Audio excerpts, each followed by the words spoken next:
Hey everyone, Erica with a K here. Today I'm going to take these couch fabric samples, wasn't sure what they were called, and I'm going to turn them into a top. I've been wanting to do this for a while, and I have to say this was one of the hardest DIYs I ever did.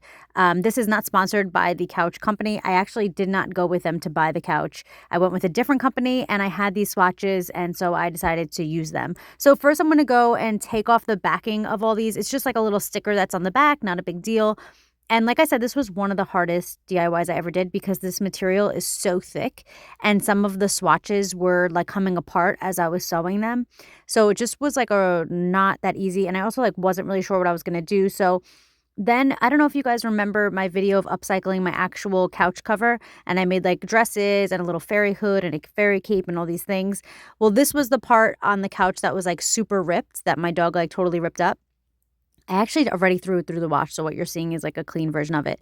And I wasn't sure how I was going to use this. Was I going to use the elastic from it? Was I going to use this part and have it be a backing on the shirt? I really wasn't sure. So what I did was I created this as if the entire shirt was going to be this piece of fabric and then the swatches were going to go on top of it.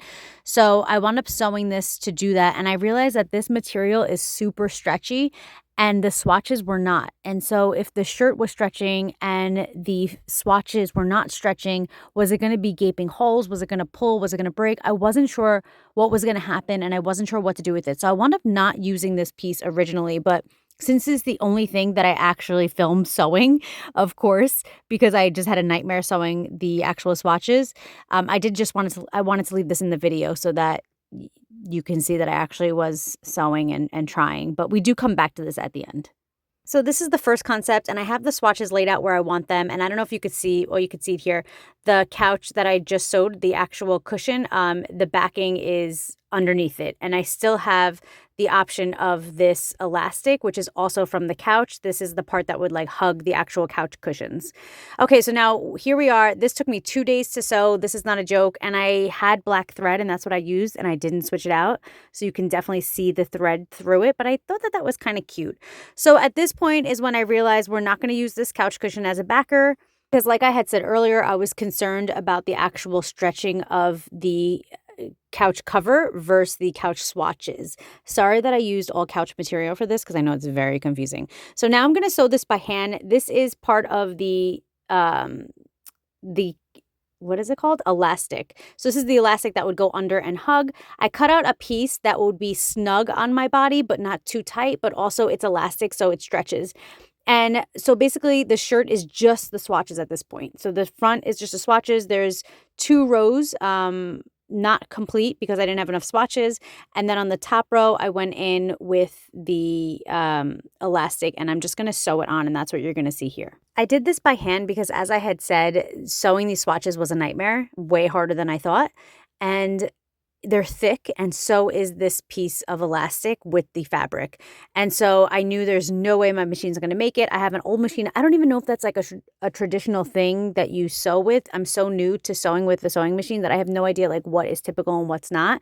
But every time I tried to sew even the swatches, the fabric was just, not the fabric, the thread was just getting like caught up. And like I said, for the 100th time, it was a nightmare. So I decided to sew this by hand, and I really sewed this as strongly as I could. I not only did it through the actual black part of the fabric, but I also did it through the elastic part because I wanted to make sure that this was super duper tight. And as I had mentioned, I'm using black thread for this entire thing, and I did not care if you could see the thread because my main priority was making sure this was secure on my body because this is what's holding the whole thing together. I've not only sped this up, but I'm also, which you definitely cannot tell because I'm so slow, but I'm also going to cut out a lot of this because it's super tedious and like mundane. And I don't know if you guys want to like sit here and watch this whole thing, but there is a part here that you'll be able to see me sewing it better. So I wanted to keep that part in.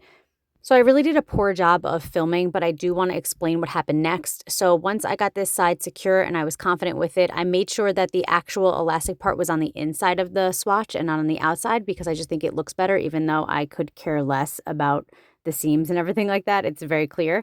When I was done with this, before sewing it to the other side, I sewed on the bottom part of the swatches to the shirt so that it completed the actual look of the shirt. So there's 2 rows or 1.5 rows really, and then the elastic is on the top part. Once that was done, I went in and I hand sewed the other side of the elastic to the other side of the shirt, making sure that it was just on correctly and it wasn't twisted or, inside out or anything like that.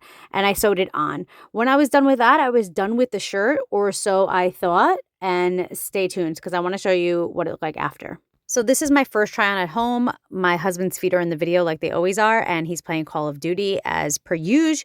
But I put it with some high-waisted jeans because, first of all, it's a really small top, and second of all, I just feel like it gave a really cute vintagey look.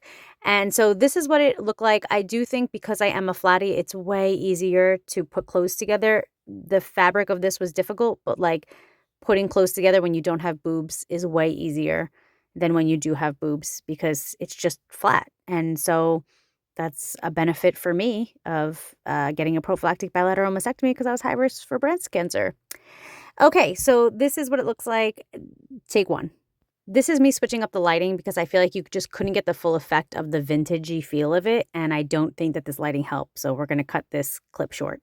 Let's pick up the camera because putting this on selfie always just feels like you're in more control than when you don't have it on selfie. But so I feel like here you can kind of see the colors, the pattern together gives a vintagey feel. There's no backing on this, and I did wear this apple picking, so it did become quite itchy. And we also had a wardrobe malfunction, which I'm definitely going to address within seconds. So this is originally me apple picking. This was the next day after I did this. This was the following day or 2 days later.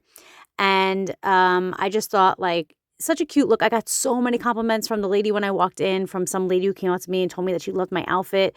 A lot of people picked up on the fact that it was handmade, which I love. I know some people don't love that, but I loved it. My sister had mentioned that the back was not centered when the front was centered, but that's okay. Here's me and my sister and our friend in a tree, and I'm wearing heels, as you can see. And when I came down from that tree, my shirt ripped. Just ripped. My shirt just ripped. No, it didn't. Yeah, it did. It did. Did it really? Oh, no. When my friend got down from the tree, she offered me her shirt, and I was like, no, it's fine. I'm just going to rock it because I thought it was totally fine. I centerized it, and I don't have any boobs, so does it really matter? This is a picture of me, my husband, and my sister, and then the next picture, I totally zoomed in because I didn't want to have my niece and my nephew in this, but I wanted to show that you can totally see where it's ripped. You can see up on top, it's still sewed together, but it wasn't my stitching that ripped. It was the actual fabric of the top, if that makes sense. So this is me sewing it together, and then I finally put a backing on it. That was my husband's idea. He's like, I think you should just put a backing on it because it's a really cute shirt and you're going to want to wear it again. And putting the backing on it, I used the material I used in the beginning when I sewed it, and I was like, oh, not going to use this. But you can see the little pieces that are like falling off. They're like shedding from the actual swatches. Moral of the story: couch fabric swatches are really hard to deal with. Some of them will pull and break apart, even if your stitching's really good. My stitching is never really good, so if you're here for a tutorial, you're in the wrong place. But I really appreciate you guys watching. I hope that this inspires you to do something fun with some fabric that you have. And it's okay if it's not perfect, and it's actually pretty cool when people recognize that your clothes are handmade. I really enjoy it, and I feel like it kind of added to the vintage feel of this. I definitely reinforced everything, and we're ready to wear this shirt again. I love you so much, and I'll see you in my next video. Bye, everyone. Oh, yeah, and don't forget to like and subscribe. Love you. Bye.